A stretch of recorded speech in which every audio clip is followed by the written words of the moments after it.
ஓம் விக்னேஸ்வரா போற்றி, ஓம் நவக்கரனார்களே போற்றி. அற்புதமாக இருக்குது, அமோகமாக இருக்குது. மகர ராசிக்கு 12ஆம் இடத்துல புதன் இருக்கிறாரு, தனுசுல இருக்கிறாரு. பொதுவாக தனுசுல புதன் இருக்கிறது நல்ல அமைப்பு தான். புதன் வந்து உங்கள் ராசிக்கு 6, 9 குடையவன், உத்தியோக ஸ்தானாதிபதி, உறவை குறிக்கிறவர், கடன் பிரச்சனையை தீர்க்கிறவர், எதிரிகளால் பிரச்சனையை சார்ட் அவுட் பண்ணுறவர், அதுபோல் பேர் புகழ் அந்தஸ்து ஐஸ்வர்யமும் தனலாபத்தையும் கொடுக்குறவர், அஷ்டலட்சுமி நவநீதியும் கொடுக்குறவர் புதன் தான். அவர் சுக்கிரன் கூட சேர்ந்து ராசிக்கு 12ஆம் இடத்துல இருக்கிறாரு. சூரியனும் செவ்வாயும் இருக்கிறாங்க. ஸோ ராசிக்கு 12ஆம் இடம் வளர்த்துருக்கு. தை மாதம் வரைக்கும் அப்படித்தான் இருக்கும். தை மாதத்துக்கு மேலே கொஞ்சம் மாற்றம் வரும். தை மாதம் வரைக்கும் கொஞ்சம் செலவுகள் இருக்கும் உங்களுக்கு. சரியா, விரைய செலவுகள் இருக்கும், எதிர்பாராத செலவுகள் இருக்கும், கொஞ்சம் அதிர்ஷ்ட செலவாகவே தான் இருக்கும். சரியா, பணமும் வரும் ஒரு பக்கம் செலவும் இருக்கும். புதன் பெருமாளுடைய அம்சம். பெருமாளுக்கு வந்து பிடித்த மாதம் மார்கழி மாதம் தான். ஸோ இந்த மார்கழி 15 ஆச்சு. இன்னும் அடுத்த வரைய நாட்களெல்லாம் மார்கழி பெருமாளுடைய வழிபாடு அதிகப்படுத்துங்க. ஏன்னா ராசிக்கு 12ஆம் இடத்துல வந்து சுக்கிரனும் புதனும் இருக்கிறாங்க. ராசிக்கு வேண்டிய கிரகங்கள் 2 பேருமே வந்து மறைகிறாங்க. 5, 10 குடையவனும் 6, 9 குடையவனும் தர்ம கர்மாதிபதி 2 பேரும் மறையறதுனால பெருமாள் வழிபாடு அதிகப்படுத்திக்கோங்க. புதன்கிழமை தோறும் பெருமாள் கோவிலுக்கு போங்க, பெருமாள் வழிபாடு பண்ணுங்கள்.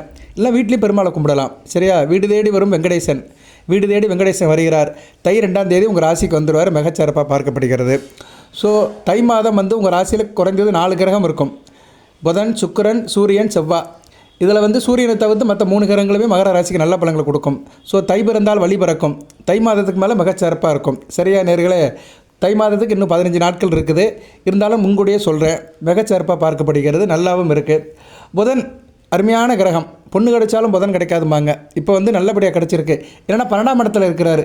12ஆம் இடத்துல இருக்கிறனால என்ன, கொஞ்சம் ரகசியத்தை காப்பாற்றுவீங்க, யாரையும் அலட்சியம் பண்ண மாட்டேங்கிங்க, ஏன் வழி தனி வழின்னு போயிட்டுருப்பீங்க. மறைமுக எதிர்ப்புகள் இருக்கும், கொஞ்சம் கவனமாக பார்த்துக்கோங்க.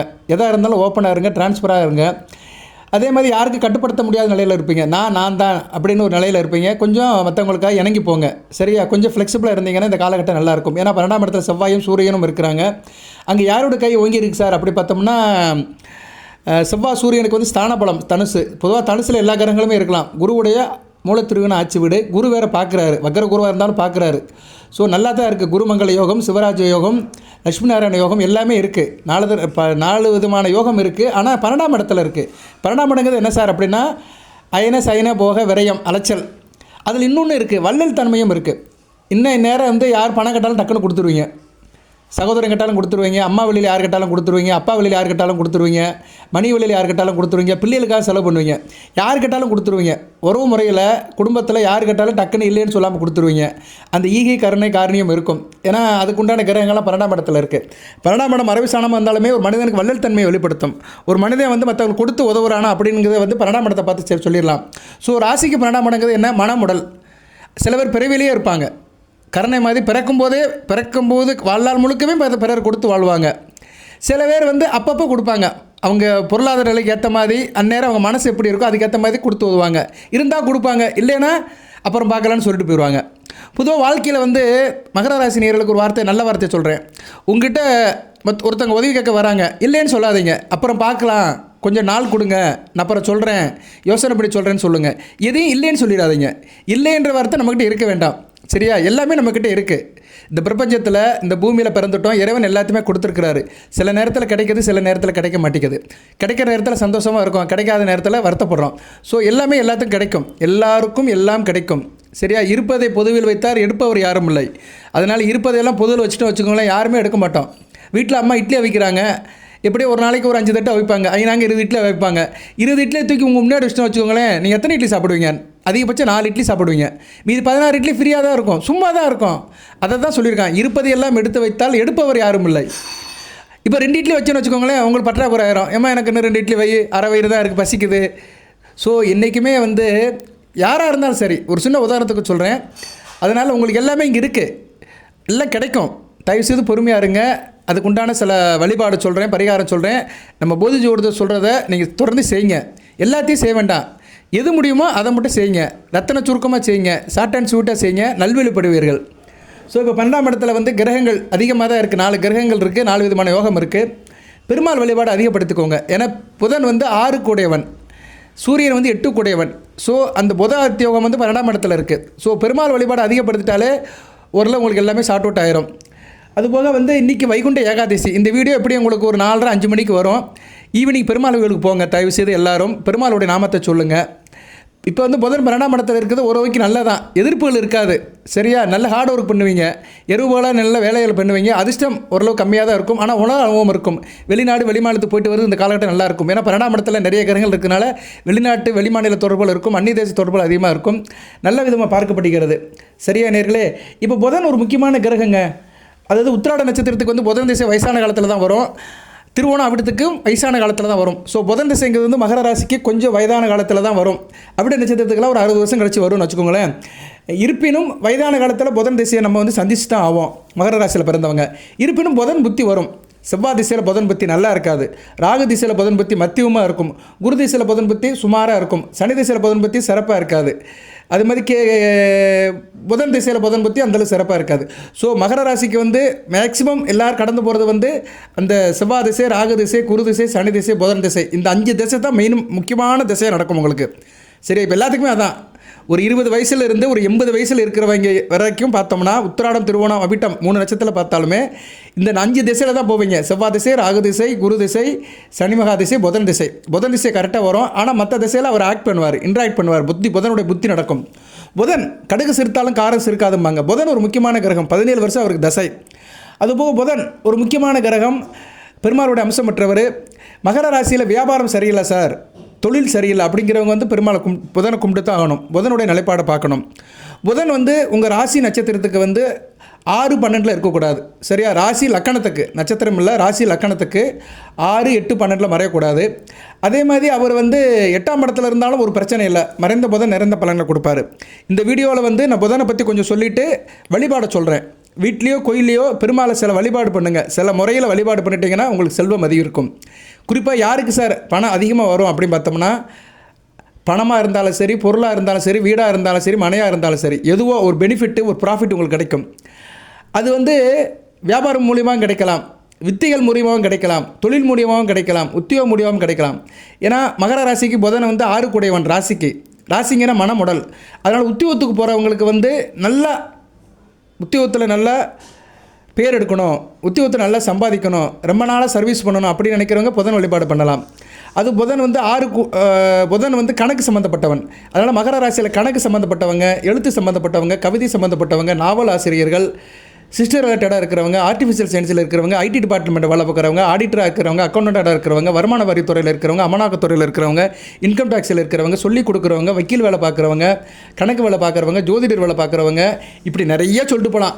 ஏன்னா புதன் தான் வந்து புதனுடைய காரகத்துவம் தான் ஒரு மனித வாழ்க்கைக்கு உத்தியோகத்துக்கு வரும்.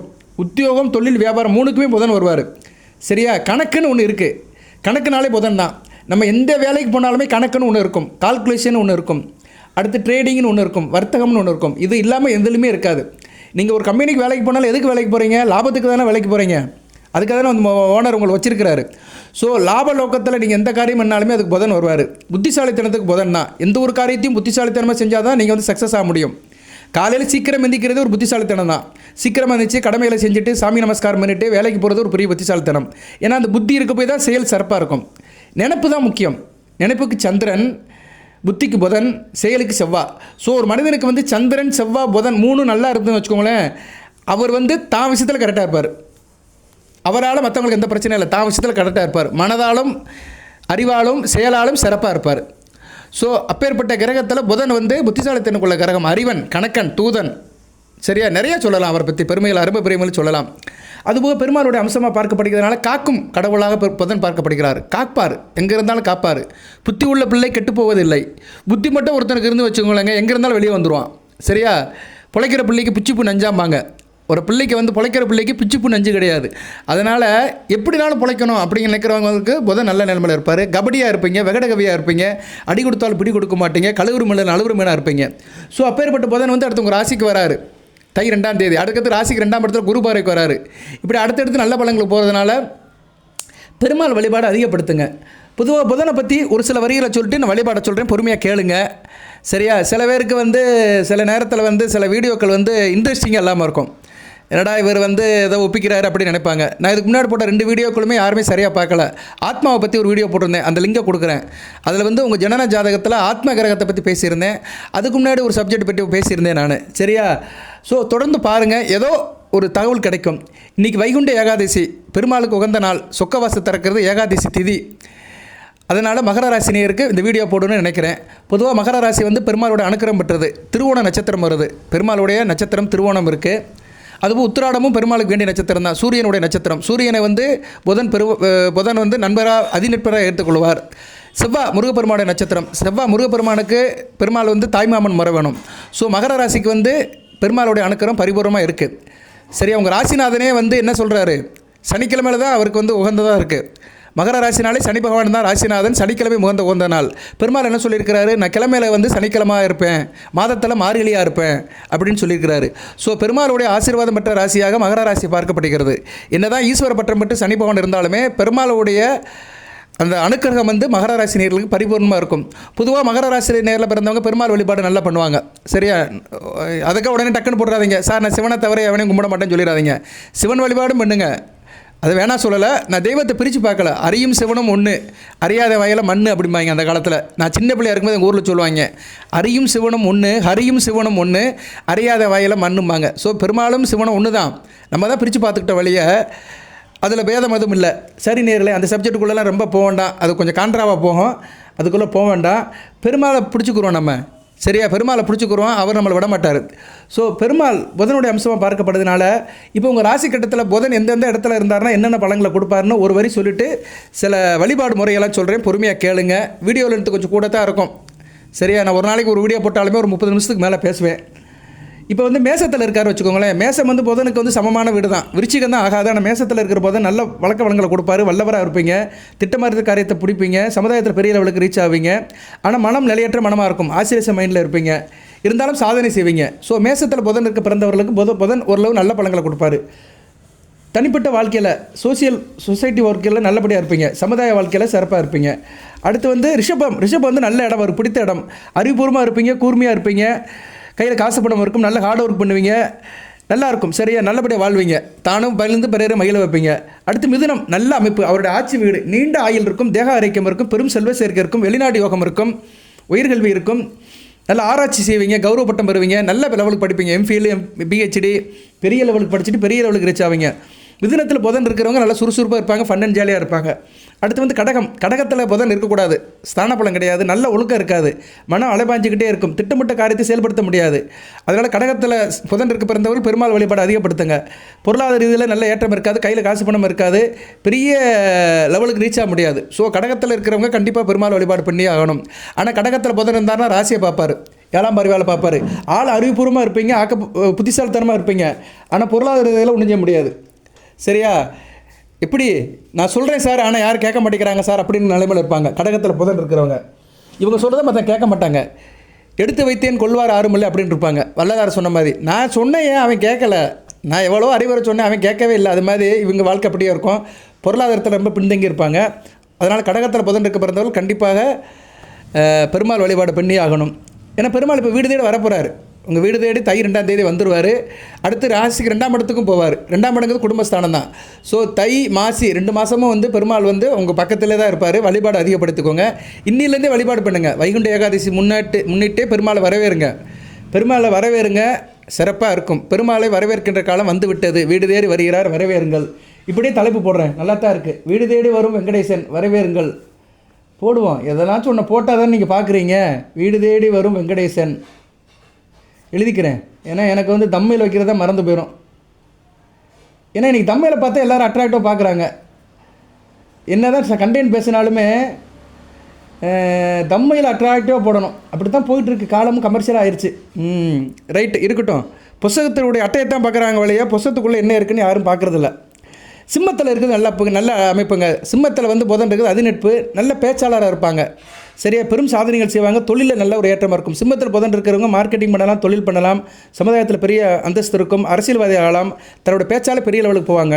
கண்ணியில் நல்ல அமைப்பு, மூலத்திரிகோணம் ஆட்சி பெறுவார், பார்வைக்கு நல்ல கவர்ச்சிகரமாக இருப்பீங்க, சாதாரண நிலையிலேருந்து பெரிய லெவலுக்கு போயிடுவீங்க. இவங்களாம் கம்ப்யூட்டர் சம்மந்தப்பட்ட வேலை போகலாம், ஐடி, ஆர்டிஃபிஷியல் சயின்ஸு, சிஸ்டர் ரிலேட்டடாக உங்களுக்கு சாஃப்ட்வேர் இன்ஜினியர் இதெல்லாம் போயிட்டாங்கன்னா பெரிய லெவலாக போகலாம். துலாமில் நல்லாயிருக்கும். சரியா, துலாமில் இருக்கிற போது நல்ல பலங்களை கொடுப்பார், தத்துவ மேதையாக இருப்பார், தான் வீட்டுக்கு மறையாமல் இருப்பார், மிதுனத்துக்கு மறைய மாட்டார், கண்ணிக்கு மறைய மாட்டார், தத்துவ மேதையாக இருப்பாங்க, பெரிய லெவலுக்கு போவாங்க, சயின்டிஸ்ட் வேலை இதெல்லாம் நல்லா இருக்கும், சாதனைகள் இருக்கும், வரலாற்றில் இடம் பிடிப்பாங்க. அப்துல் கலாம் மாதிரி வரலாற்றில் இடம் பிடிப்பாங்க. சரியா, நல்லா இருக்கும். அடுத்து விருச்சிகத்தில் நல்லா இருக்காது. செவ்வாயோட ஸ்திர வீட்டில் சனி புதன் சுக்கிரன் இருக்கக்கூடாதுங்க. உங்கள் ராசியில் வந்து விருச்சிகத்தில் சனி சுக்கிரன் புதன் இருந்தாங்கன்னா நல்லா இருக்க மாட்டேங்க, அந்த அளவுக்கு வேல்யூபிள் கிடையாது.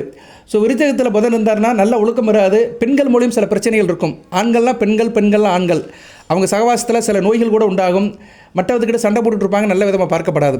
ஸோ மகர ராசினியர்களுக்கு இந்த வீடியோ வாயிலாக சொல்கிறேன், உங்கள் ராசி கட்டத்தில் விருச்சிகத்தில் புதன் சனி பகவான் சுக்கிரன் இருந்தால் நல்லாவே இருக்காது. அதில் புதன் இருந்தால் சுத்தமாக நல்லா இருக்காது. தனுசுல இருக்கலாம். இப்போ தனுசுல தான் இருக்கிறாரு, நல்லா இருக்கும். சமுதாயத்தில் பேர் லெவலுக்கு இருக்கும், பேர் புகழ் இருக்கும், அந்தஸ்து இருக்கும், திறமைக்கற்ற ஊதியம் இருக்கும், ஊதியத்துக்கு உயர்வு இருக்கும், கையில் காசு பணம் இருக்கும், வியாபாரம் தொழில் கொடிகட்டி பறக்கும். தனுசுல எல்லா கிரகங்களும் இருக்கலாம். சரியா? 12 கட்டத்திலே வந்து தனுசுல வந்து எல்லா கிரகங்களும் இருக்கலாங்க. சூரியனிலிருந்து கேது வரைக்கும் எல்லா கிரகங்களும் தனுசுல இருந்துச்சுன்னா ஓரளவு கெடு பலங்களை கொடுக்காது. புதன் இருந்தால் நல்ல பலங்களை கொடுப்பாரு. ஏன்னா தான் வீட்டுக்கு மறையாமல் இருப்பார். மிதுனத்துக்கு 7ஆம் இடத்துல இருப்பார், கன்னிக்கு வந்து 4ஆம் இடத்துல இருப்பார். எந்த ஒரு கிரகம் தான் வீட்டுக்கு மறையாமல் இருக்கோ அந்த கிரகம் நல்ல பலங்களை கொடுக்குங்க. இது வந்து ஜோதிடத்தில் சூட்சுமம். உங்கள் ராசி கட்டத்தில் பாருங்கள், அந்த நீங்கள் நல்லா இருப்பீங்க. அந்த கிரகம் சம்மந்தப்பட்ட காரகத்துவம் ஆதிபத்திய விசேஷம் வந்து உங்களுக்கு கிடைக்கும். 100க்கு ஒரு 50% கிடைக்கும் குறைஞ்சது. சரியா? அது சனி பகவானோ சுக்கிரனோ சூரியனோ செவ்வாயோ யாரோ தான் வீட்டுக்கு மறையாமல் இருக்கணும். தான் வீட்டுக்கு மறையாமல் ஒரு கிரகம் வந்துச்சுன்னா நல்ல பலங்களை கொடுக்கும். சரி, ஓகே. அடுத்து வந்து மகரத்தில் இருக்கிறாரு, உங்கள் ராசியிலே இருக்கிறாரு, ஹார்டு ஒர்க் பண்ணுவாங்க. மகரத்தில் புதன் இருக்கிறவங்க நல்லா ஒர்க் பண்ணுவாங்க, நிறைய சம்பாதிப்பாங்க. எந்த அளவுக்கு எஃபெக்ட் போடுறாங்களோ அந்த அளவுக்கு சம்பாதிப்பாங்க.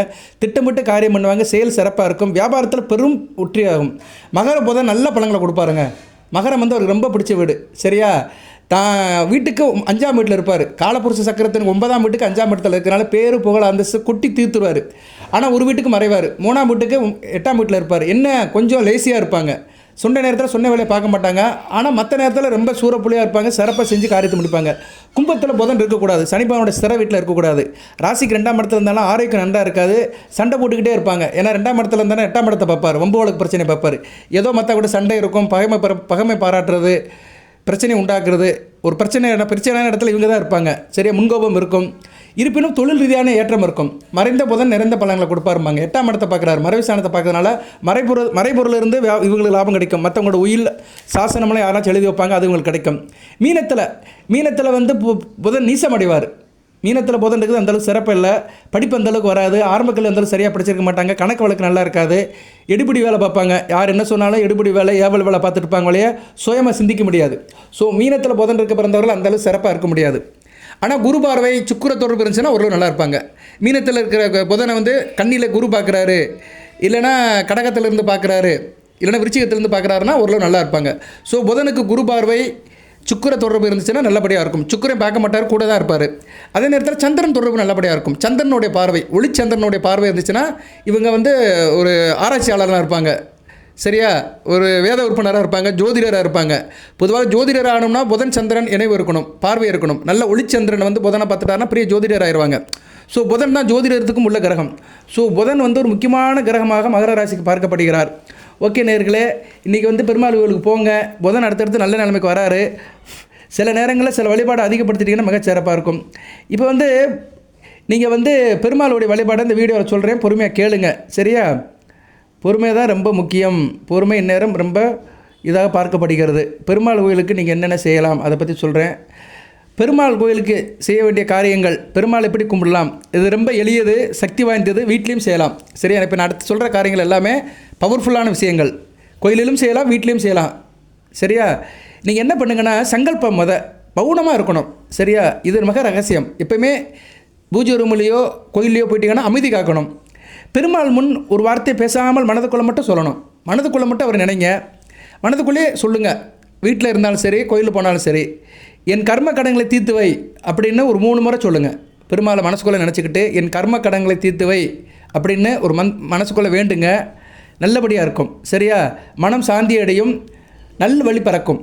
சரியா? மன சாந்திக்கு என்ன பண்ணணும்னா பெருமாள் ஃபோட்டோக்கு முன்னாடி நின்றுக்கிட்டு என் கர்ம கடன்களை தீர்த்து வை நாராயணா அப்படின்னு சொன்னீங்கன்னா உங்கள் மன நிம்மதியாக இருக்கும், நல்ல வரி திறக்கும். அதுபோக வந்து பெருமாள் கோயிலுக்கு போகிறீங்க, வலது பாதம் இருக்குது பார்த்தீங்களா? நமக்கு வலது கால் இடது கால் இருக்குது. வலது பாதத்தை வந்து தரையில் மெதுவாக தொடணும். அவர் சன்னதிக்குள்ளே போனவுடனே இடது பாதத்தை வந்து கொஞ்சம் தூக்கி வச்சுக்கணும். தரையிலேருந்து ஒரு 2 இன்ச்சு தூக்கி வச்சுட்டு அவர் வணங்கணும். சரியா? பெருமாள் கோயிலுக்கு போகும்போது இதை செய்ய மறந்துடாதீங்க. வலது காலை வந்து மெதுவாக வைங்க, ரொம்ப ஃபோர்ஸ் பண்ணி வைக்காதீங்க, மெதுவாக நில்லுங்க. வலது காலை மெதுவாக தரையில் வைங்க, இடது காலை கொஞ்சம் நேரம் தூக்கி வச்சுக்கோங்க, ஒரு 2 இன்ச்சு தூக்கி வச்சுக்கோங்க. சரியா? தூக்கி வச்சுட்டு அவர் வழிபாடு பண்ணுங்கள். அப்போ வலது காலில் தான் பேலன்ஸ் கொடுக்குறீங்க. வலது காலில் பேலன்ஸ் கொடுத்துட்டு இடது காலை தூக்கிட்டு அவருடைய நாமத்தை சொல்லுங்கள், அவர் வழிபாடு பண்ணுங்கள். இப்படி செய்கிறதுனால கடன் பிரச்சனை தீரும், காரிய தடைகள்லாம் தகர்த்தெறியும். சரியா? கடன் பிரச்சனை இருக்கும் சார், கடன் வாங்கிட்டு என்னால் அதிகமாக கொடுக்க முடியல, சரியா, கடன் பிரச்சனையில் இருக்குது அப்படின்னு நினைக்கிறவங்க பெருமாள் கோயில் இப்படி வழிபாடு பண்ணுங்கள். வலது காலை மெதுவாக ஊனிட்டு இடது காலை லைட்டாக தூக்கிக்கோங்கணும், ரொம்ப தூக்க வேண்டாம். தரையிலேருந்து ஒரு 2 இன்ச்சு 2 அங்கலம் தூக்கிட்டு அப்படி அவர் வழிபாடு பண்ணுங்கள். கொஞ்சம் நேரத்துக்கு ஒரு 2 நிமிஷத்துக்கு தன்னை மறந்து வழிபாடு பண்ணுறீங்கன்னா மிகச்சிறப்பாக இருக்கும். அடுத்து வந்து துளசி இலை எடுத்து பெருமாளுக்கு போடணும். இது வந்து கோயிலில் போட முடியாது, ஏன்னா அர்ச்சகர் தான் போடுவார். வீட்டில் போடலாம். வீட்டில் பெருமாள் படத்தை வச்சுக்கிட்டு அவர் படத்துக்கு முன்னாடி துளசி இலையை போடணும். மெதுவாக போடும்போது நாராயணா எனக்கு நல்வழியை காட்டு அப்படின்னு ஒரு முறை சொல்லுங்கள். ஒரு தடவை சொல்லிவிட்டு துளசி இலையை போடுங்க. தொழிலில் ஒரு முன்னேற்றம் இருக்கும், வியாபாரத்தில் ஒரு முன்னேற்றம் இருக்கும், பணப்புழக்கம் நல்லா இருக்கும், கேஸ் ஃப்ளோ சிறப்பாக இருக்கும். அடுத்து வந்து பெருமாள் சந்நிதி நீங்கள் என்ன பண்ணுறீங்கன்னா வலம் வர்றீங்க பார்த்தீங்களா, வலம் வருவான். அது கோயில் பெரிய பிரகாரம்னா சுற்றி வர ரொம்ப நேரம் ஆகும். அப்படி சுற்றி வரும்போது ஒரு நிமிஷம் மட்டும் இல்லைனா ஒரு கொஞ்சம் செகண்ட் மட்டும் கண்ணை மூடிட்டு நாராயணான்னு சொல்லுங்கள். ஒரு 11 தடவை கண்ணை மூடிட்டு நாராயணான்னு அப்படி சுற்றி வரணும். கண்ணை மூடிட்டு நீங்கள் பிரார்த்தனை பண்ணிட்டே வரணும். அவர் நாமத்தை சொல்லிட்டு வந்தீங்கன்னா உங்களுக்கு கண் திருஷ்டி விலகும். சரியா? கண் திருஷ்டி அப்படின்னா என்ன? கண்ணால் பார்க்குறது தான் திருஷ்டி. அந்நேரம் என்ன பண்ணுறீங்கன்னா பிரகாரம் சுற்றும் போது கண்ணை மூடிட்டு மட்டும் நாராயண நாமத்தை சொல்லிட்டு வந்தீங்கன்னா கொஞ்சம் நேரம், ரொம்ப நேரம் சுற்ற முடியாது. ரொம்ப நேரம் சுற்றினோம்னா எதுக்கு வருவேன் மோதிடுவான், இல்லைன்னா நம்ம யார்கிட்ட மேலே மோதிடுவோம். ஏன்னா பிரகாரம் பெருசாக இருக்கும். அதனால ஃப்ராக்சர் ஆஃப் செகண்ட் மட்டும் லைட்டாக கண்ணை மூடிட்டு பேலன்ஸ் பண்ணிட்டு அப்படி நாராயணன் சொல்லி வந்தீங்கன்னா கண் திருஷ்டி விலகும். தீய பார்வைகள் உங்கள் மேலே இருக்க தீய பார்வையெல்லாம் சுட்டெரிக்கப்படும். அதுபோக வந்து வெள்ளிக்கிழமை மூச்சை வந்து பேலன்ஸ் பண்ணணும். சரியா? வெள்ளிக்கிழமை வந்து பெருமாள் கோயில் வீட்டுக்கு முன்னாடி உட்காந்துக்கோங்க. வீட்டில் பெருமாள் படத்துக்கு முன்னாடி உட்காந்துட்டு பெருமாள் கும்பிடுங்க. வெள்ளிக்கிழமை சுக்கர உரையில் கும்பிட்டிங்கன்னா சிறப்பு. இரவு 8 to 9 பூஜையில் உட்காந்துக்கிட்டு ஓம் நமோ நாராயணான்னு 9 முறை மூச்சை இழுத்து விட்டு மெதுவாக சொல்லணும். சரியா? இப்படி செஞ்சீங்கன்னா திருமண தடை சரியாக போயிடும். திருமண வாழ்க்கை நல்லாயிருக்கும், தாம்பத்தியம் இனிக்கும், சுவைக்கும். திருமண பிரச்சனை இருக்குது சார், கல்யாணத்துக்கு பின்னாடி பிரச்சனை இருக்குது, எனக்கு என்ன கல்யாணமே ஆகலை, தடை நிறைய வந்துட்டுருக்கு அப்படிங்கிறவங்க வந்து வெள்ளிக்கிழமை சுக்கர உரையில் கொஞ்சம் மூச்சை லைட்டாக இழுத்து விட்டுட்டு ஓம் நமோ நாராயணான்னு அப்படின்னு 9 தடவை சொல்லுங்கள். எல்லாம் சரியாக போகும். திருமணம் சம்மந்தப்பட்ட பிரச்சனை, உறவு சம்மந்தப்பட்ட பிரச்சனை, கணவன் மனைவி உறவு சம்மந்தப்பட்ட பிரச்சனைகள் தீர்வாயிரும். மனக்குழப்பமும் தீரும். சரியா? மனத்தில் தேவையில்லாத குழப்பம், மனக்லேசம், மனசஞ்சலம் எல்லாமே சார்ட் அவுட் ஆயிரும்.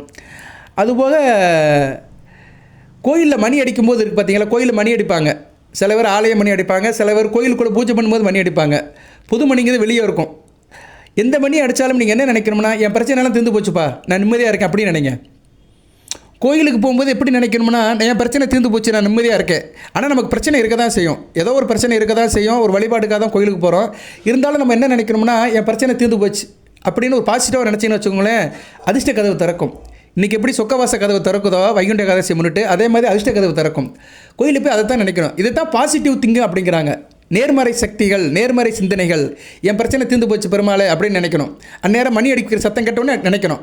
சொல்லுவாங்க கோயிலில் ஒன்று நினைக்கும் போது மணி அடிச்சிச்சுன்னா அந்த காரியம் நடக்க போதுமாங்க. ஸோ மணி அடிக்கும்போது நீங்கள் வந்து ஒரு பாசிட்டிவாக நினைங்க, என் பிரச்சனை தீர்ந்து போச்சு, நான் சந்தோஷமாக இருக்கிறேன், மகிழ்ச்சியாக இருக்கிறேன் அப்படின்னு கோயிலில் நினச்சிங்கன்னா உண்மையிலே மகிழ்ச்சி ஆவீங்க. அந்த மகிழ்ச்சி சீக்கிரம் உங்கள்கிட்ட வரும். அதே மாதிரி கோயிலில் சாமி கும்பிட்றீங்க, சரியா? கோயிலில் சாமி கும்பிட்றீங்க, சில இது செய்கிறீங்க, பூஜை புனஸ்காரம் பண்ணுறீங்க, சில பேருக்கு சில காரியங்கள் பண்ணுறீங்க, சில பேர் பரிகாரம் கூட பண்ணுவாங்க. சரியா? பரிகாரம் பண்ணுவாங்க, மற்றவங்களுக்கு பிரசாதம் கொடுப்பாங்க, சில காரியங்கள் பண்ணுவாங்க. அப்படி செஞ்சு முடிச்சிட்டிங்கன்னா திரும்பி பார்க்காம வந்துடணும். சரியா? திரும்பி பார்க்காம அப்படியே வந்துடும். குறிப்பாக பரிகாரம் பண்ணினீங்கன்னு வச்சுக்கோங்களேன், பெருமாள் கோயிலில் ஏதோ ஒரு பரிகாரம் பண்ணுறீங்க, ஒரு வேண்டுதல் பண்ணுறீங்கன்னா திரும்பி பார்க்காம வந்துடும். சரியா? அப்போ தான் வந்து அது பலிக்கும். அதே மாதிரி வீட்டில் என்ன செய்யணும்னா, வீட்டில் வந்து பொருளாதாரம் கையில் வீட்டில் பணம் புழக்கம் இருக்கணும், உடல் ஆரோக்கியம் இருக்கணும். வீட்டில் எல்லாத்துக்கும் முடியாமல் போகுது சார், அடிக்க வர முடியாமல் போகுது, இதனால் மன கஷ்டமாக இருக்குது, பணம் நிறைய செலவாகுது அப்படின்னு நினைக்கிறவங்க என்ன பண்ணணும்னா, ஞாயிற்றுக்கிழமை காலையில் என்ன பண்ணுறீங்கன்னா ஒரு கண்ணாடி கிளாஸில் எடுத்துக்கோங்க. கண்ணாடி கிளாஸில் சுத்த தண்ணியை ஊற்றிட்டு துளசி இலையை போடுங்க. துளசி இலையை போட்டுட்டு பூஜை அறையில் வச்சுட்டு பூஜை பண்ணிட்டு நாராயணான்னு நினச்சி குடிச்சிருங்க. சரியா? இது துளசி தீர்த்தம். இது சிறப்பாக செய்யலாம். நீங்கள் நினைப்பீங்க என்னடா நிறையா சொல்கிறாரு நினைப்பீங்க, நிறையா சொல்லலை, 1-2 தான் சொல்கிறேன் நான். சரி, இதெல்லாம் ஈஸியாக முடியும். பெருசாக நீங்கள் அங்கே போங்க இங்கே போங்க வண்டி எடுத்துகிட்டு போங்கலாம் சொல்லலை. இது பெருமாள் பக்தர்களுக்கு ரொம்ப சிறப்பாக இருக்கும். பெருமாளை வேண்டி விரும்பி கும்பிட்றவர்களுக்கு இதெல்லாம் செய்யுங்க. நான் நிறையா சொன்னாலும் ஏதோ ஒன்றை செய்யுங்க, எல்லாத்தையும் செய்யணும்னு சொல்லலை. நம்ம பள்ளிக்கூடத்தில் புக்கு படிக்கிறோம், படித்த தரமா பரீட்சையில் கேட்குறாங்க இல்லையா, ஏதோ ஒரு சப்ஜெக்ட் எடுத்து கேட்பாங்க. அது மாதிரி தான். அதுக்கு நல்லபடியாக நம்ம ஆன்சர் பண்ணிட்டோம்னா நல்ல மார்க் எடுப்போம். அவ்வளோதான். நான் நிறைய சொல்கிறேன், ஏதோ 1-2 எடுத்து செய்யுங்க, நல்வழிப்படுவீர்கள். ஞாயிற்றுக்கிழமை காலையில் 8 to 9 புதன் வரை சூப்பர். 8 to 9 செஞ்சுருங்க. சரியா? கண்ணாடி டம்ளரில் துளசியை போட்டுட்டு பூஜை அறையில் பிரார்த்தனை பண்ணிட்டு ஓ நம்ம நாராயணா சொல்லிட்டு குடிச்சிங்கன்னா உடல் ஆரோக்கியம் நல்லாயிருக்கும், மனதில் அமைதி இருக்கும், கையில் காசு பணம் புழங்கும். அதுக்கடுத்து பெருமாள் கோயிலுக்கு போனாலும் சரி, வீட்டில் பெருமாளை கும்பிட்டாலும் சரி, என் பாரத்தை நீ சுமந்து விட்டாய் அப்படின்னு சொல்லணும். என் பாரத்தை நீ சுமந்து விட்டாய், இனி என்கிட்ட எதுவும் இல்லைப்பா, எல்லாம் நீ தான், என்கிட்ட ஒன்றும் கிடையாது, நான் ஒரு ஜீரோ, எல்லாம் நீ தான். சரியா? எல்லாம் நீ தான், என்னுடைய சிரசும் நீ தான், என்னுடைய பாதமும் நீ தான் அப்படின்னு நினச்சி என் பாரத்தை நீ சுமந்து விட்டாய் அப்படின்னு நீங்கள் அவர்கிட்ட இதாகிறீங்க. என்ன ஆகிறீங்கன்னா அர்ப்பணிந்து விடுகிறீர்கள், அவர் சரணாகதி அடைகிறீர்கள். அவ்வளோதான். பெருமாள்கிட்ட சரணாகதி அடைஞ்சிட்டிங்கன்னு வச்சுக்கோங்களேன், மிகச்சிறப்பாக இருக்கும், நல்ல விதமாக பார்க்கப்படுகிறது. ஆனால் ஒன்று சொல்கிறேன் நான், எந்த பரிகாரம் பண்ணாலும் சரி, வேண்டுதல் பண்ணாலும் சரி, அவசரமாக செய்யக்கூடாது, அவசரப்படக்கூடாது. வீட்டில் பூஜை பண்ணாலும் சரி, கோயிலுக்கு போனாலும் சரி, அவசரப்படாதீங்க. சில பேர் கோயிலில் போகிறேன் சார், முண்டி அடிச்சுட்டு போகிறேன்னு போவாங்க. அது போகிறதெல்லாம் எனக்கு என்ன தெரியும் சொல்கிறேன்னா, அதுக்கு வீட்டிலே கும்பிட்டு போயிடலாம். கோயிலில் போய் அவசரப்பட்டு சாமியை கும்பிட்றது, அது நெருக்கடியில் கும்பிட்றது, அப்போயே பார்த்து தீரணும்னு நினைக்கிறதெல்லாம் ஒன்றும் பெரிய விஷயம் கிடையாது. வாய்ப்பு இருந்தால் போங்க, சின்ன கோயிலுக்கு போங்க. திருப்பதிக்கு தான் போகணும் கிடையாது, ஸ்ரீரங்கத்துக்கு தான் போகணும் கிடையாது. அங்கே போய் கூட்டத்தில் முட்டி அடித்து நிற்கணும், க்யூவில் 5 மணி நேரம் நிற்கணும், 10 மணி நேரம் நிற்கணும், ஒரு நாள் நிற்கணும் கிடையாது. வீட்டுக்கு பக்கத்தில் இருக்க பெருமாள் கோயிலுக்கு போங்க, வீட்டிலேயே பெருமாளை கும்பிடலாம். பெருமாள் காக்கும் கடவுளுங்க. அவருக்கு எதுவுமே கிடையாது, ஜனரஞ்சகமான கடவுள், நல்ல ஒரு கடவுள். சரியா? வேண்டியவருக்கு வேண்டியதை கொடுப்பாரு. சரியா? அதனால தான் எப்போயுமே பாருங்கள், அவருக்கு அலங்கார கோலத்தில் தான் இருப்பார். சரியா? அதனால தான் அவருக்கு என்ன பண்ணியிருக்காங்க, சிவன் அபிஷேக பிரியன், பெருமாள் அலங்கார பிரியன், எப்போயுமே அலங்காரத்தில் தான் இருப்பார். அதனால் வீட்டிலேயே நீங்கள் அவர் பூ போட்டு துளசி போட்டு அலங்காரம் பண்ணி வீட்டிலேயே கும்பிடலாம். கோயிலுக்கு தான் போகணும் கிடையாது. இப்போ எனக்கு பெருமாளுடைய கணக்கு வேணும்னா நீங்கள் அவரை பற்றி பேசிகிட்டு இருக்கேன் பார்த்தீங்களா, 26 நிமிஷம் பேசிகிட்டு இருக்கேன், இவ்வளோ நேரம் ஆச்சு. வைகுண்ட ஏகாதசி அன்னைக்கு பெருமாளை பற்றி இவ்வளோ நேரம் சொல்லிட்டு இருக்கிறேன். அவருக்கு இது போதும், அவர் நாமத்தை நினைக்கிறோம் இல்லைங்க, போதும். அதை தான் அவர் நினைக்கிறார். பக்தினே என்ன, அவர் நினைக்கிறது, அவன் நாமத்தை நினைக்கிறது, அவனை பற்றி நினைக்கிறது, அவனை பற்றி பேசுகிறது, அது போதும். வீட்டில் நின்று கும்பிடுங்க. பேராசை இருக்கக்கூடாது, ஆசை இருக்கலாம், பேராசை இருக்கக்கூடாது, அவசரம் இருக்கக்கூடாது. மற்றவங்களுக்கு தீங்கு பண்ணாமல் இருக்கணும். பிறர் மனசை உடலாலும் நினைவாலும் செயலாலும் நம்ம தீங்கு பண்ணாமல் இருந்தோம்னா இறைவன் அனுக்கிரகம் பரிபூர்ணமாக கிடைக்கும். சரியா நேயர்களே? ஸோ இப்படி நிறைய இருக்குது, பொறுமையாக செய்யுங்க. இன்னும் நிறைய இருக்குது. சரியா? வெள்ளிக்கிழமை அல்லது ஞாயிற்றுக்கிழமை காலையில் 6 to 7 அந்த ஓரை வரும். சரி, வெள்ளிக்கிழமைனா சுக்கிர ஓரை வரும், ஞாயிற்றுக்கிழமை சூரிய ஓரை வரும். குளித்த சுத்த ஆடையை போடுங்க, பெருமாள் கோயிலுக்கு போங்க, மௌனமாக இருங்க. வாசல் கதவு இருக்குது பார்த்தீங்களா, பெருமாள் கோயில் கருவறை, அந்த கருவறை போகும்போது கீழே ஒரு மிதி மாதிரி இருக்கும். சரியா? அந்த கதவுடைய கீழே பாதம் அதை என்ன பண்ணணும்னா வலது காலை வச்சுட்டு தான் நீங்கள் இடது காலை வைக்கணும். சரியா? வலது காலை வச்சுட்டு இடது காலை உள்ளே வச்சிடணும். சரியா? இதெல்லாம் செய்யணும். கோயிலில் சில பேர் தொட்டு கும்பிடுவாங்க. கருவறைக்குள்ளே போகும்போது கீழே அந்த இடத்துல சில கோயிலில் வெள்ளியில் இது போட்டிருப்பாங்க, கவசம் மாதிரி போட்டிருப்பாங்க. சரியா? சில கோயிலில் கோல்டிலும் கூட போட்டிருப்பாங்க, திருப்பதியிலலாம் கோல்டில் போட்டிருக்காங்க. சில பேர் அப்படியே தாண்டிட்டு போவாங்க, மிதிக்காமல் போவாங்க. ஆனால் மிதிக்கலாம். வலது காலை லைட்டாக மிதிச்சுட்டு இடது காலை அந்த பக்கம் வச்சு உள்ளே வச்சிடணும். அதே மாதிரி சந்நிதியில் நான் சொன்ன மாதிரி கண்ணை மூடிட்டு தியானம் பண்ணுங்கள். வாழ்க்கையில் இருக்க பிரச்சனையெல்லாம் சொல்லுங்கள். ஒரே ஒரு முறை மட்டும் மணி அடிங்க. மணி வெளியே தொங்குது பார்த்தீங்களா, ஒரு மணி அடிங்க. டங்குன்னு உங்ககிட்ட இருக்கிற திறமையெல்லாம் கட்டாதீங்க. சில பேர் கோயிலுக்கு பாடா படுத்துவானுங்க, அவங்கள என்ன செய்யனே தெரியல. நம்ம நிம்மதியாக சாமி கும்பிட்டுருப்போம், வெளியே மணியை போட்டு அடிச்சிட்டு இருப்பான். 15 மணி அடிப்பான், டங்குன்னு. அப்படியெல்லாம் அடிக்கக்கூடாது, மற்றவங்களுக்கு இடைஞ்சலாக இருக்கும்ல. அதனால் இந்த மகர ராசி நேயர்கள் சொல்கிறேன், கோயிலுக்கு போனீங்கன்னா கோயில் பூசாரி மணி அடித்தாருன்னா அது பிரச்சனை இல்லை, அவர் சில நேரங்களில் தான் அடிப்பார். கோயில் குறுக்கல் அடிக்கட்ட வேண்டாம்னு சொல்லலை. நீங்கள் இந்த புது மணியை போயிட்டு டங்குன்னு அடிக்காதீங்க. சரியா? நீங்கள் அடிக்கிற மணி மற்றவனுக்கு இடைஞ்சலாக தான் இருக்கும். பெருமாள்லாம் அதை கேட்க மாட்டார். சரியா? ஒரு தடவை லைட்டாக அடிங்க, அந்த கயிறை பிடிச்சிட்டு நுனியை மட்டும் லைட்டாக தட்டி விடுங்க, போதும். சரியா? கோயிலில் இன்றைக்கி அமைதி காக்கணுங்க. இன்றைக்கி நிறைய பேருக்கு தெரியல. சரியா? ஆலயம் தொழுவது சாலமும் நன்று இருக்கானுங்க. நிறைய பேர் கோயிலில் கமர்ஷியலாக போகிறாங்க. அது இந்த திருச்செந்தூர் முருகன் கோயிலில் இப்போ முருகன் அங்கே இருக்கிறாரு. கோயிலில் திருப்பதி ஆக்கிறேன்னு சொல்லிட்டு அந்த கோயிலில் இன்றைக்கி ஏகப்பட்ட பிரச்சனை பண்ணுறானுங்க. அதை ஏற்கனவே இப்போ ஒரு வீடியோவில் சொன்னேன். திருச்செந்தூருக்கு இப்போதைக்கு போயிட்டு இருந்தவங்களுக்கு தெரியும், கூட்டத்தை கண்ட்ரோல் பண்ண முடியல, பொது தரிசனத்தில் போக முடியல. பொது தரிசனத்தில் கூட்டம் தான், 100 ரூபா கட்டி போனாலும் கூட்டம் தான், ஒழுங்கு கிடையாது. எங்கே பார்த்தாலும் தண்ணி பாட்டில், வெளியெல்லாம் சுண்டல் விற்கிறான், அதை விற்கிறான். உள்ளே க்யூவில் நாய் படுத்து கிடக்கு, சேர்க்கடியில் நாய் படுத்து கிடக்கு. எந்த நிர்வாகம் சரியில்லைங்க. திருச்செந்தூர் நிர்வாகம் சரியில்லை. இந்த வீடியோ வாயிலாக யாராச்சும் கேட்டிங்கன்னா சரிப்படுத்துங்க, இல்லைன்னா சொல்லுங்கள். ஆன்மீகவாதிகள், அரசியல்வாதிகள், இல்லைன்னா வெகுஜன தொடர்பில் நம்பிக்கை இருக்கிறவங்க, மீடியாவில் இருக்கிறவங்க யாருனாச்சும் கேட்டிங்கன்னா தயவுசெய்து இது அம்பலப்படுத்துங்க. திருச்செந்தூர் கோயிலில் வந்து ஒரு ஒழுங்கில்லாமல் இருக்குது. ஏற்கனவே பேப்பர்லாம் நிறைய வந்துருச்சு. சரியா, ரொம்ப கமர்ஷியலாக ஆகிப்போச்சு. சாப்பாடு போடுறாங்க இல்லைன்னு சொல்ல மாட்டேன். அது எல்லா நேரம் நல்லா போடுறாங்க, அது குறை சொல்லலை. ஆனால் வந்து தரிசனத்துக்கு வந்து ஈஸியாக இருக்கணும்ல. ஒரு சின்ன விஷயத்தை வந்து காம்ப்ளிகேட்டட் ஆகிட்டாங்க. திருச்செந்தூர் முருகன் கோயிலில் ஒரு சின்ன விஷயத்தை காம்ப்ளிகேட் ஆகிட்டாங்க. திருப்பதிக்கு நிகராக கொண்டு வரேன்னு. ஆனால் திருப்பதியோட நிலைப்பாடு வேறு. திருப்பதிக்கு எப்போ போனாலும் மன நிம்மதியாக பெருமாளை கொண்டு வந்துடலாம். அவங்க வந்து மண்டபமாக பிரித்து விடுவாங்க, அது வேறு மாதிரி போயிடும். ஆனால் திருச்செந்தூர் முருகன் கோயில் இடமே இல்லைங்க. க்யூவில் நிற்கிறதுக்கு இடம் இல்லை. ரொம்ப கஷ்டப்படுத்துகிறானுங்க. அரசாங்கமும் கண்டுக்க மாட்டேங்க, எனக்குன்னு இருக்கிறாங்க. அங்கே வேலை பார்க்குற செக்யூரிட்டி எவனுமே வந்து பார்க்கறது கிடையாது, ஒரு வேலும் பார்க்குறது கிடையாது. நான் ஓப்பனாக சொல்கிறேன். சரியா, யாராச்சும் என்கிட்ட கேட்டால் நான் சொல்கிறேன். நான் சரியா தகவல் உரிமை சட்டத்தில் போடுறேன், பார்த்துக்கிறேன். நான் திருச்செந்தூர் கோயிலுக்கு போயிட்டு வந்தாலே ரொம்ப சங்கடமாக தான் இருக்குது. தயவுசெய்து ஆன்மீகவாதிகள், வெகுஜனத்தில் நம்பிக்கை இருக்கிறவங்க, அது சார்ந்தவர்கள் இதுக்கு ஒரு தீர்வு எடுங்க. சரியா, இது ஒரு நல்ல விதமாக சொல்கிறேன். இந்த வீடியோ வாயிலாக சொல்கிறேன். ரைட்டு, எத்தனை பேர் காதில் கேட்குதோ, நாடு எப்படி இருக்கோ அது மாதிரி தான் இது நிலைமையாக இருக்கும்.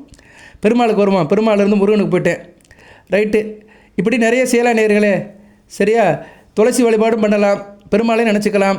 சரியா, அதே மாதிரி சன்னதியை 3 தடவை சுற்றி வந்தீங்கன்னா கடன் வழக்கு சிக்கல் தரும். கடன் பிரச்சனை இருக்குது, கோர்ட் கேஸ் நடக்கு அப்படின்னா பெருமாள் கோயிலில் 3 தடவை சுற்றி வந்தீங்கன்னா இதெல்லாம் ஷார்ட் அவுட் ஆகும். திருமண தடை இருக்குது சார், திருமணமே நடக்க மாட்டேங்க அப்படின்னு சொல்கிறவங்க, நான் சொன்ன மாதிரி ஏற்கனவே 9 தடவை பெருமாள் நாமத்தை சொல்லுங்கள், நல்லபடியாக இருக்கும்.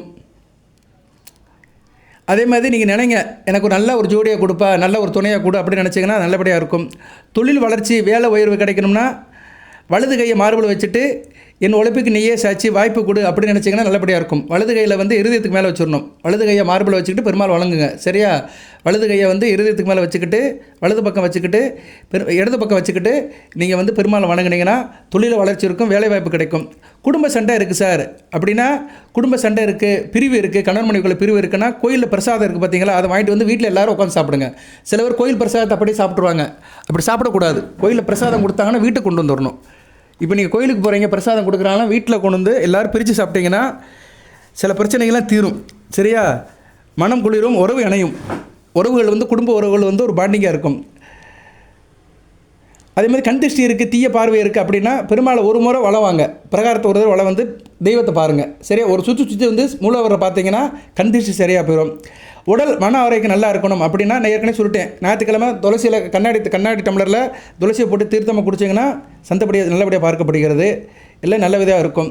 சரியா நேர்களே, மிகச்சிறப்பாக இருக்குது. கோயிலில் கோயிலுக்கு போனீங்கன்னா கிழக்கு பக்கம் நினைக்கோங்க. தெய்வத்தை கும்பிட்டு முடிச்சுட்டு வெளியே வரும்போது கிழக்கு பக்கம் சூரியனை பார்த்து அப்படியே ஒரு நமஸ்காரம் பண்ணிட்டு வந்துடுங்க. எந்த கோயிலுக்கு போனாலுமே கிழக்கு பக்கம் நின்று சூரியனை பார்க்கணும். ஆனால் கோயிலுக்குள்ளே போனோம்னா சூரியனை பார்க்க முடியாது, அதை கொடிமரத்தை பார்க்கலாம். அதுக்கு தான் கொடிமரம் வணக்கம் சொல்கிறாங்க. ஏன்னா கொடிமரம் வந்து சூரியனை பார்த்து தான் இருக்கும். எந்த கொடிமரம் இருந்தாலும் கோயிலை விட்டு வெளியே வந்துடும்.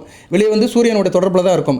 ஏன்னா சூரிய கதிர்கள் கொடிமரம் வழியாக தான் கருவறைக்கு உள்ள போகுது. சூரிய வெளிச்சம் தான் எல்லா தெய்வத்துக்குமே சக்தி கொடுக்குது. ஸோ அதனால் குடிமரத்தை தொட்டு கும்பிட்டு வந்துடுங்க. வெளியே வரும்போது கோயிலை விட்டு வெளியே வந்துட்டிங்கன்னா சூரியன் ஒரு தடவை பார்த்துட்டு என் திசை கிழக்கு திசை அப்படின்னு சொல்லிட்டு வந்துட்டிங்கன்னா அட்டமா திசைகளுடைய ஆதரவு கிடைக்கும் உங்களுக்கு. சரியா, அஷ்டதிக் பாலர்கள், அந்த திசை மன்னர்கள் உங்களுக்கு உதவி பண்ணுவாங்க. திசை மன்னர்களும் அஷ்டதிக் பாலர்களும் தாங்க ரொம்ப முக்கியம். அவங்க தான் வந்து நம்ம கூடயே வர்றவங்க. நம்ம எந்த ஊருக்கு போனாலும் சரி 4 திசை இருக்கும், 8 மூலை இருக்கும். ஸோ இது வந்து எங்கே போனாலும் இருக்கும். சரியா, அதனால் வந்து திசை மன்னர்களையும் அஷ்டதிக் பாலர்களையும் வழிபாடு பண்ணணும். நம்ம வழிபாடு பண்ணும்போது சொல்லணும், நவக்கரங்களை சொல்லும்போது அந்த திசை நாயகர்கள்லாம் வந்துடுவாங்க. கிழக்கு பக்கம் வந்து சூரியன், மேற்கு பக்கம் வந்து சனி பகவான், தெற்கு பக்கம் செவ்வாய் பகவான், வடக்கு பக்கம் வந்து புதன் பகவான், இல்லைன்னா குரு பகவான் எடுத்துக்கலாம். இந்த திசை மன்னர்கள் வந்தாலுமே அஷ்டதிக் பாலர்களை சொல்லணும். ஈசானம், கன்னி, அக்னி, வாயு, இந்த 4 பாலர்களையும் சொல்லணும். அஷ்டதிக் பாலர்னாலே திசை மன்னர்களும் 4 திக்குக்குள்ளவரும் வந்துடுவாங்க. இருப்பினும் அந்த சூரிய நமஸ்காரம் பண்ணிட்டோம்னா எல்லாமே ஷார்ட் அவுட் ஆயிரும். இப்படி நிறைய சொல்லலாம். சரியா நேர்களே? ஓகே நேர்களே, இதுவே ஒரு 30 நிமிஷம் ஆயிடுச்சு. பெருமாள் வழிபாடை சொல்லியிருக்கிறேன், சின்ன வழிபாடை தான் சொல்லியிருக்கிறேன், பெரிய பரிகாரம்லாம் சொல்லலை. வீட்டில் சில கைங்கரியம் பண்ணலாம். கைங்கரியம்னா என்ன? பெருமாளுக்கு செய்கிற காரியங்கள், அதைத்தான் கைங்கரியங்கிறோம். ஸோ சில கைங்கரியங்களை பண்ணுங்கள், பெருமாள் வந்து உங்களுக்கு நல்ல பலன்களை கொடுப்பார். வீடு தேடி வருகிறார் வெங்கடேச பெருமாள், அவர் வரவேற்று வீட்டுக்குள்ளே வச்சுக்கோங்க, மிகச்சிறப்பாக இருக்கும். தை மாதம், மாசி மாதம் 2 மாதங்களும் மிகச்சிறப்பாக பார்க்கப்படுகிறது. தை மாதம் சுக்கிரன், செவ்வாய், புதன், சூரியன், இந்த 4 கிரகங்களுமே ராசியில் இருக்கும். சரியா, ஜனவரி 26ஆம் தேதி, ஜனவரி 26னா என்ன? தை 11ஆம் தேதி 12ஆம் தேதி செவ்வாய் வந்துடுவார். செவ்வாய்க்கு முன்னாடி சூரியன் வந்துடுவார். அதுக்கு தை 2ஆம் தேதி புதன் வந்துடுவார். அதுக்கு முன்னாடி சுக்கிரனும் வந்துடுவார். செவ்வாய் சூரியன் தனித்து இருக்கிறது நல்ல அமைப்பு கிடையாது. பட்டு இறைவனோட அம்சம். புதன் வந்து தை 2ஆம் தேதி வந்துடுவார். அதாவது ஜனவரி 15, 16 வந்துடுவார். சரியா? ஸோ சூரியனும் புதனும் உங்கள் ராசிக்கு சேர்ந்தே தான் வராங்க. அதனால் எந்த பிரச்சனையும் இருக்காது. ஏன்னா சூரியன் வந்து ராசியில் தனிச்சு இருக்கக்கூடாது. அட்டமாதிபதி ராசியில் தனிச்சு இருந்தானா வம்பு வழக்கு பிரச்சனைகள், உடலால் மனதாலும் சில பிரச்சனைகள் தீங்குகள் இருக்கும். ஆனால் அது புதன் வந்து சரி கட்டுவார். அடுத்து செவ்வாய் வந்துடுவார். செவ்வாய் வந்துட்டாருன்னா சூரியனும் செவ்வாயும் சேர்ந்து ராசியை போட்டு அமுக்குவாங்க. இருப்பினும் செவ்வாய் உச்சம் அடைவார். அங்கே வந்து மகரத்தில் செவ்வாயோட கை தான் ஓங்கி இருக்கும், புதனுடைய கை கட்டுப்பட்டு இருக்கும். சூரியனும் செவ்வாயும் நண்பர்கள். சூரியனுக்கு செவ்வாயை தான் பிடிக்கும், ஆனால் புதனுக்கு சூரியனை மட்டும்தான் பிடிக்கும். செவ்வாயும் புதனும் எதிரிகள். ஸோ மகர ராசியில் ஒரு காம்ப்ளிகேட்டடான காரியம் நடக்கும். தை மாதம் சூரியன் செவ்வாய் புதன் இவங்க முன்னாடி வந்துடுவாங்க. பின்னாடி சுக்கிரன் வருவார். சுக்கிரன் வருது சிறப்பாக பார்க்கப்படுகிறது. சுக்கிரன் பின்னாடி வந்து பேலன்ஸ் பண்ணுவார். சுக்கிரன் எப்போ சார் வருவார் அதையும் சொல்லிடுறேன். சுக்கிரன் வந்து எப்போ வர்றாருன்னா தை மாதம் வந்து இறைவா தெய்வம் இருக்குதுங்க, அவர் முன்னாடியே வந்துடுறாருங்க. மார்கழி 28 வந்துடுறாருங்க சுக்கிரன். சரி 29ஆம் தேதியே வந்துடுறாரு. சூப்பர் சூப்பர், அமோகம், அற்புதம், அட்டகாசம். சுக்கிரன் வந்து 29ஆம் தேதி வந்துடுவார். சரியா? மார்கழி 29 வந்துடுவார். சூரியனுக்கு முன்னாடியே வந்துடுவார். சுக்கிரன் வந்துட்டாருன்னா எந்த பிரச்சனையும் இல்லைங்க. சுக்கிரன் வந்துட்டாருன்னா மகாலட்சுமி வந்துட்டாருன்னு அர்த்தம். சரியா? இதுதான் இவ்வளோ நேரம் பெருமாளை பேசணும் பார்த்தீங்களா? பெருமாளை பேசினாலே மகாலட்சுமி வந்துடுவாங்கிறது வந்து இதுலேருந்தே தெரியுது நமக்கு. அவருடைய மார்பில் தானே இருக்கா. சரியா நேர்களே? அருமை. அதனால் பிரச்சனை இல்லைங்க. மகர ராசிக்கு பிரச்சனை இல்லை. உங்கள் லக்கணம் தசா புத்தி இருக்கலாம் நான் சொல்ல மாட்டேன். சரியா? சார் எனக்கு ராகு திசை நடக்குது சார், ராகு திசையில் செவ்வாய் புத்தி நடக்குது, நான் வந்து இந்த மிதுன லக்கணத்தில் பிறந்திருக்கேன்னா நல்லா இருக்காது. சரியா? சில பேருக்கு ராகு திசையில் செவ்வாய் புத்தி, சனி புத்தி, சூரிய புத்தி, சந்திர புத்தி நல்லா இருக்காது. அவங்களாம் ஏட கூடமாக மிதுன லக்கணம், கன்னியா லக்கணத்தை பிறந்திருப்பாங்க, நல்லா இருக்காது. அது வந்து தசா புத்திக்கெல்லாம் பலன் சொல்ல முடியாது. நான் சொல்கிறது ராசிக்கு தான் சொல்கிறேன். நான் சொல்கிறதுன்னு இல்லை, யார் சொன்னாலும் ராசிக்கு தான் சொல்கிறாங்க. யூடியூப்பை திறந்துக்கிட்டாலும் சரி, பேப்பரை பார்த்தாலும் சரி, டிவியில் கேட்டாலும் சரி, எல்லாருமே ராசிக்கு தான், நட்சத்திரத்தை தான் சொல்கிறாங்க. நட்சத்திரத்துக்கு தேர்வாக சொல்ல மாட்டாங்க, ராசிக்கு தான் சொல்லிட்டு போவாங்க. ஆனால் நான் சில நேரம் லக்கணத்துக்கும் சொல்லுவேன். நிறைய வீடியோவில் சொல்லியிருக்கிறேன். இன்றைக்கி லக்கணத்துக்கு அவ்வளோவா சொல்லலை. ஏன்னா அந்த பெருமாளை பற்றி வழிபாடு சொன்னதுனால நான் லக்கணத்துக்குள்ளே போல. இருப்பினும் லக்கணத்துக்கு அடுத்து சொல்கிறேன். தை மாதம் 4 கிரகங்கள் வந்துடும். முதன் சுக்கிரன் வருகிறார், அடுத்து சூரியன் வருகிறார், அடுத்து புதன் வருகிறார், கடைசியாக தான் செவ்வாய் வராரு. ஸோ செவ்வாய் வரதுக்கு முன்னாடியே 3 பேர் வந்துடுறாங்க. ஸோ 4 கிரகங்கள் உங்கள் ராசியில் தை மாதம் இருக்கும். ஸோ இது வந்து எப்படி இருக்கும்னு அடுத்து வருகின்ற வீடியோவில் இப்போ சொல்கிறேன். ஒவ்வொரு வீடியோலையும் நான் ஒவ்வொரு தகவல் சொல்லுவேன். ஏதோ ஒரு தகவல் உங்களுக்கு ரீச் ஆகும். அதை நீங்கள் பிடிச்சிக்கிட்டு நல்வழிப்படுங்க, அவ்வளோதான். ஏதோ ஒரு தகவல் சொல்லுவேன், அது யாரோ ஒருத்தருக்கு ஒரு சார்ந்தவருக்கு அது பிடிக்கும், சேரும். அவங்க அதை பிடிச்சிக்கிட்டு நல்வழிப்படுங்க, அவ்வளோதான். எல்லாரும் ஒவ்வொருத்தராக பார்த்து என்னால் சொல்ல முடியாது, அது சாத்தியப்படவும் செய்யாது.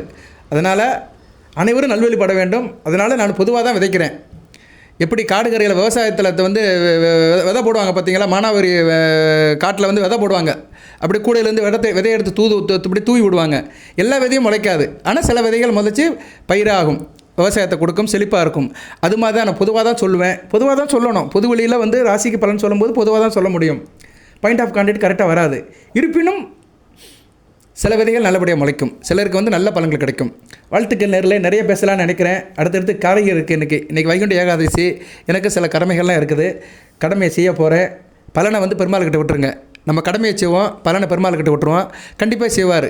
அழைத்தவர் குரலுக்கு வருவேன் என்பான், கீதையிலே அவன் கண்ணன், பார்ப்பவர் கண்ணுக்கு தெரிவேன் என்பான், பாரதத்தில் அவன் கண்ணன். கண்டிப்பாக அலைங்க வருவார். கருடவானத்தில் வந்து நல்லது செய்வார். அடுத்தடுத்து நல்ல காரியங்கள் நடக்கும். செய்யுங்க நேரிலே, தொடர்ந்து பாருங்கள்.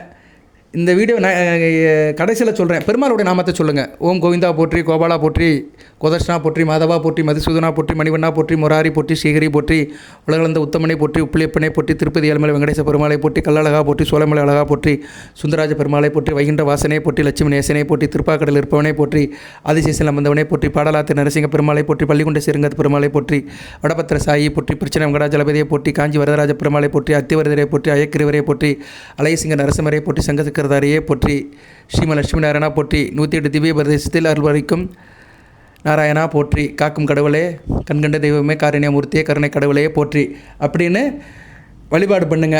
சரியா? டெக்ஸ்டில் போடுங்க, பெருமாள் நாமத்தை சொல்லுங்கள். கடைசியில் சொல்கிறேன், முன்னாடியே சொல்லியிருக்கணும். டெக்ஸ்டில் போடுங்க. சரியா? டெக்ஸ்டில் வந்து இன்றைக்கி பெருமாள் நாமத்தை பதிவு பண்ணுறவங்களுக்கு சொர்க்கத்தில் இடம் கிடைக்கும். சரியா? அந்த வைகுண்டத்தில் அது இது கிடைக்கும். ஸோ அந்த வீடியோ 5 மணிக்கு வந்துடும். கேட்குறவங்க எல்லாருமே டெக்ஸ்ட் பண்ணுங்கள், பெருமாள் நாமத்தை டெக்ஸ்ட் பண்ணுங்கள், உங்களுக்கு நல்ல புண்ணியம் கிடைக்கும். இவ்வளோ நேரம் கேட்டவங்களுக்கு சிறப்பு நன்றி. ஏன்னா நிறைய பேர் ஃபுல்லாக கேட்க மாட்டேங்கிறாங்க. இன்றைக்கி அதான் பெரிய பிரச்சனையே. இந்த வீடியோ வந்து ஒரு 10 பேர் கேட்குறாங்கன்னா ஆவரேஜாக சொல்கிறேன், நான் ஒரு பேச்சுக்கு சொல்கிறேன். எத்தனை பேராச்சும் கேளுங்க, இறைவன் சித்தத்தில் இது எவ்வளோனாச்சும் போகட்டும் வியூஸு. ஆனால் ஃபுல்லாக யாரும் கேட்க மாட்டேங்காங்க. ஒரு 40 வயசுக்கு மேற்பட்டவர்கள், 50 வயதுக்கு மேற்பட்டவர்கள், வயதானவர்கள் ஃபுல்லாக கேட்குறாங்க. ஸ்டார்டிங் ஸ்டேஜில் இருக்கிறவங்களாம் அப்படியே இக்னோர் பண்ணிடுறாங்க, அப்படியே தள்ளி விட்டுட்டு போயிடுறாங்க. ஆமாம், இந்த ஆள் ஏதாவது சொல்லிட்டு இருப்பா, நமக்கு ஒன்றும் நடக்க மாட்டேங்க அப்படின்னு நினைக்கிறாங்க. என்றைக்குமே நிகழ்காலத்தை நின்றுட்டு எடை போடாதீங்க. சரியா? சில விஷயங்கள் தாமதமாக தான் நடக்கும். அப்போ நினச்சி பார்ப்போம், இந்த விஷயம் தாமதமாக நடக்கிறதுனால நல்லதாக நடக்குது அப்படின்னு நினைப்போம். சில காரியங்கள் தாமதமாக நடந்தாலும் நல்லதாக நடக்கும்.